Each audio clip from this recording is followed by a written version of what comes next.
Assalamualaikum warahmatullahi wabarakatuh. Perkenalkan, nama saya Syakiratul Mila, NPM 1903050094, semester 6 dari kelas 6B, program studi pendidikan guru sekolah dasar atau PGSD Universitas Muhammadiyah Magelang. Oke, dalam video kali ini saya akan menarasikan dari hasil saya membaca jurnal, yaitu pada PPT berikut di mata kuliah Edutainment Skill.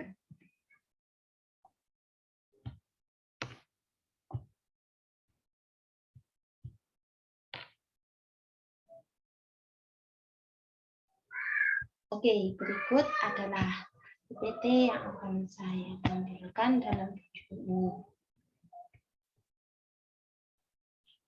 Ya, dengan saya mengambil judul yaitu tentang teori mutakhir pembelajaran konsep edutainment dalam pembelajaran pendidikan agama Islam. Yaitu pada pendahuluan, pendidikan adalah sebuah proses transfer of knowledge, atau yaitu dengan adanya interaksi antara seorang yang sudah tahu dengan orang yang belum tahu.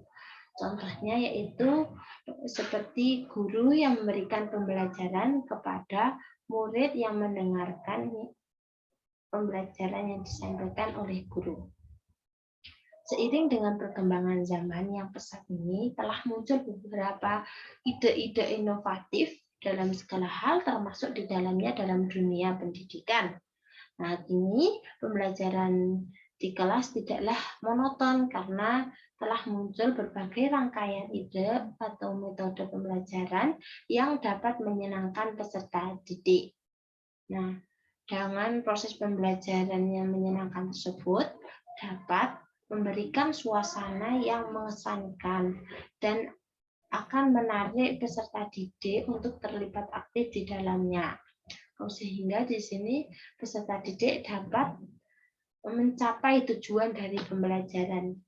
Oke, untuk kegunaan praktis adanya literatur jurnal yang dalamnya terdapat membahas tentang teknik pembelajaran yang menyenangkan yang dapat digunakan oleh guru untuk proses KBM di kelas.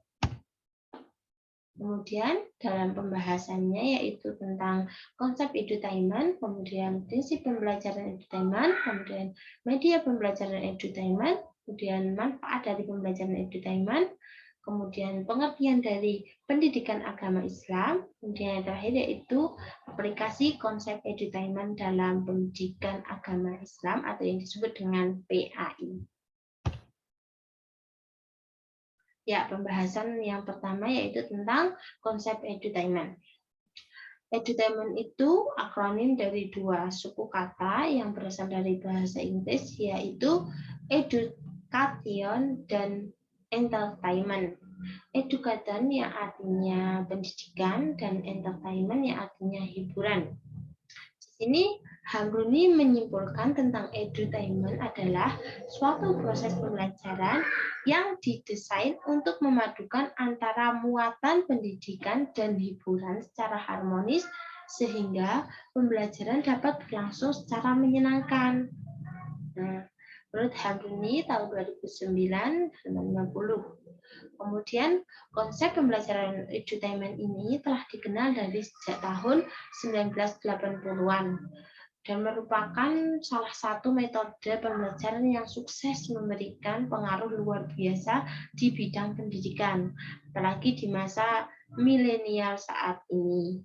Oke, di sini Hamruni mengasumsikan terkait pembelajaran edutainment ini menjadi 3 asumsi, yaitu tentang perasaan positif, kemudian tentang mampu menggunakan potensi nalar emosi pada peserta didik, dan yang ketiga yaitu memotivasi dengan cara yang tepat atau motivasi yang tepat.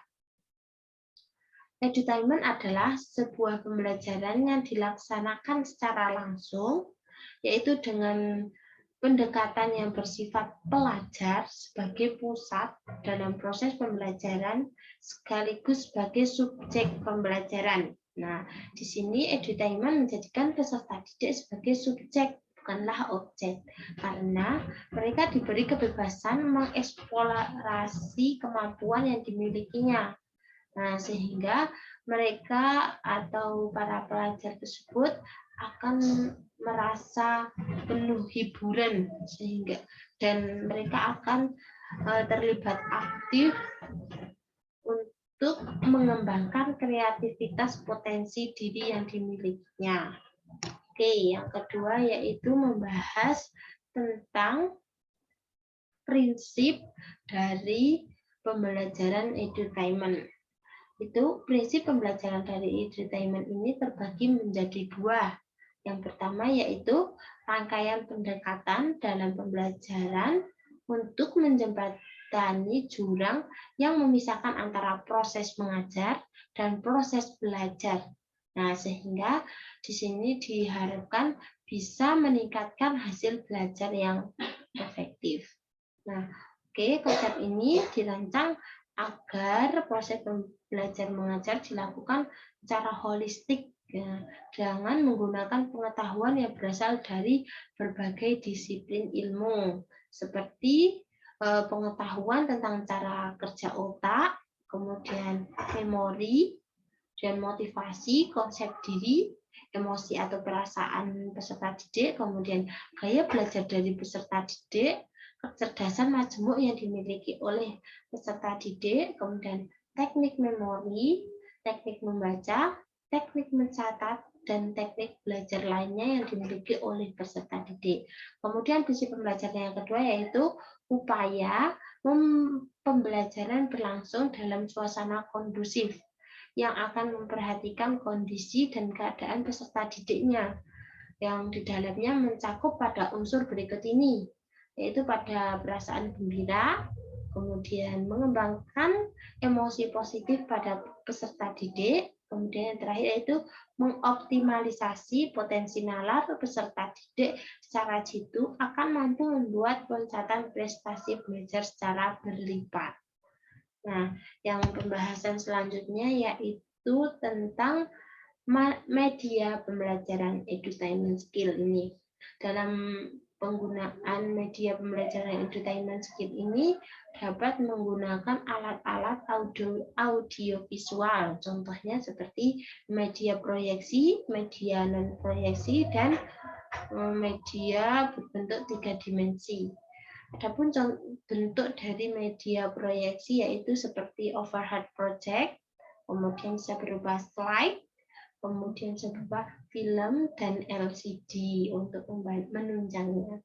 Kemudian media dari non proyeksi ini dapat berupa papan tulis atau poster, kemudian kartu, kemudian dapat berupa papan tempel, kartun atau film kartun, kemudian bahkan diagram gambar, grafik, dan lain sebagainya.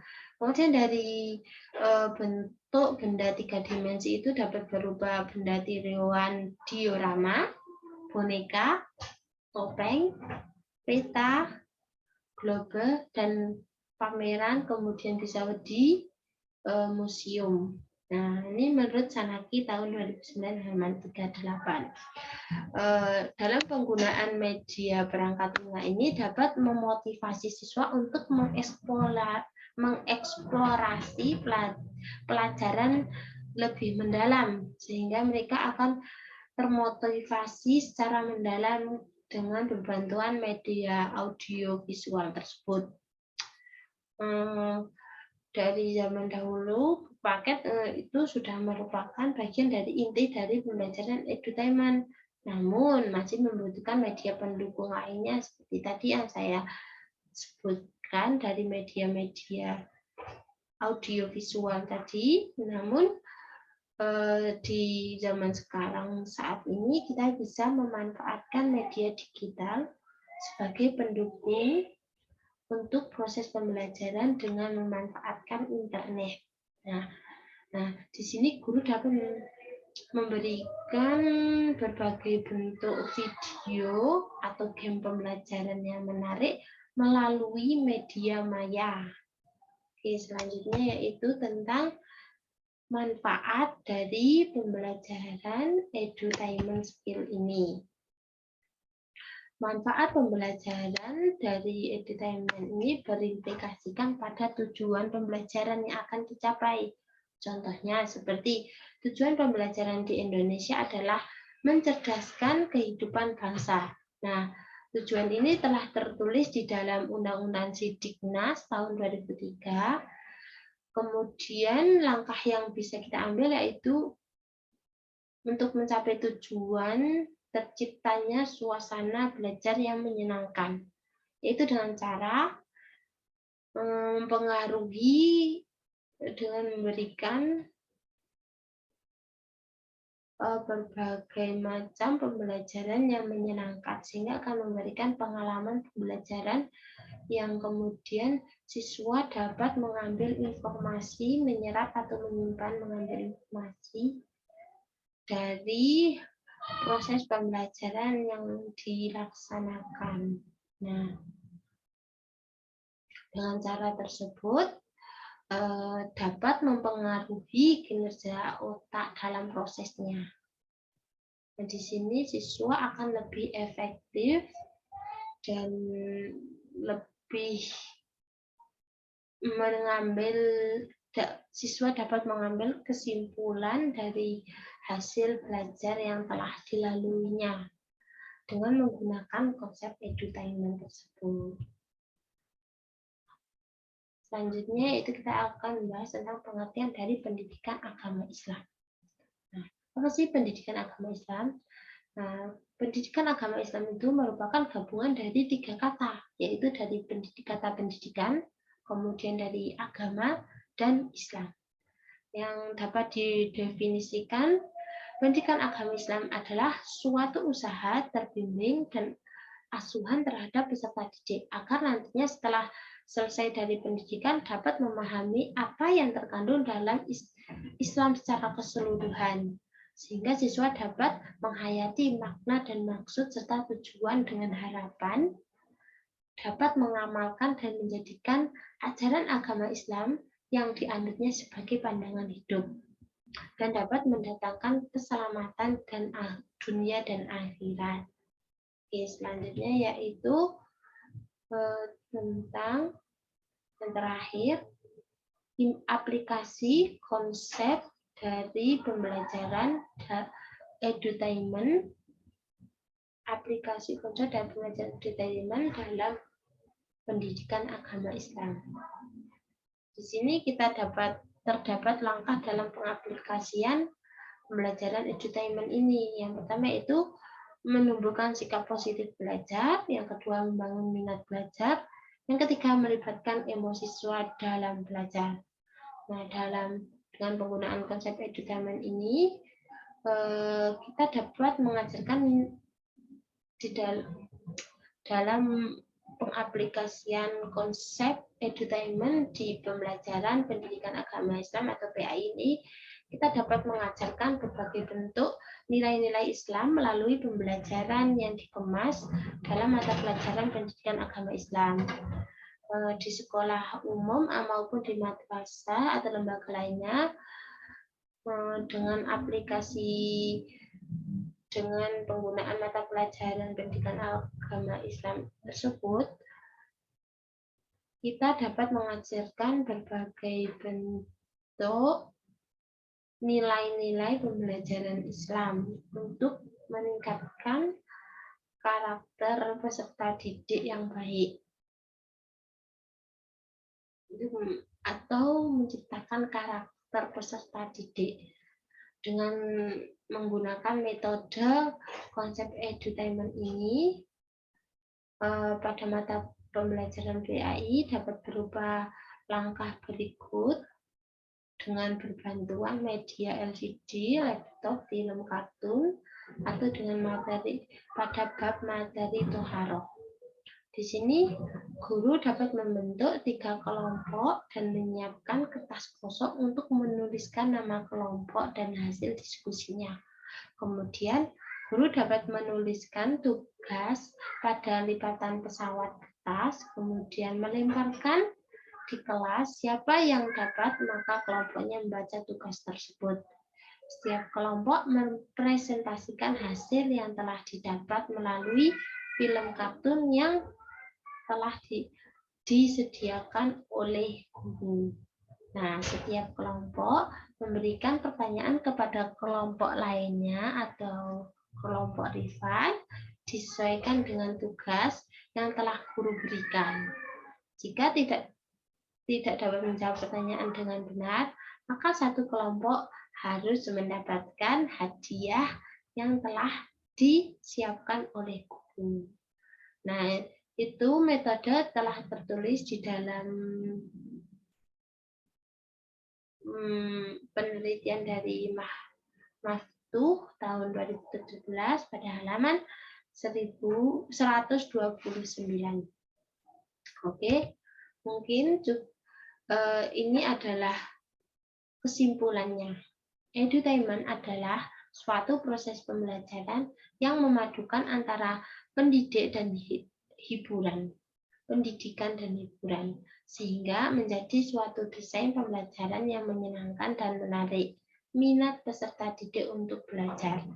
Secara mendasar, edutainment dapat membantu peserta didik karena adanya upaya pengembalian kondisi peserta didik sesuai dengan hakikat diri peserta didik sebagai manusia, dengan keyakinan bahwa setiap peserta didik memiliki potensi diri yang dapat ditumbuh kembangkan melalui proses pembelajaran yang dilalui dan dijalaninya. Oke, mungkin cukup sekian presentasi dari saya. Wassalamualaikum warahmatullahi wabarakatuh.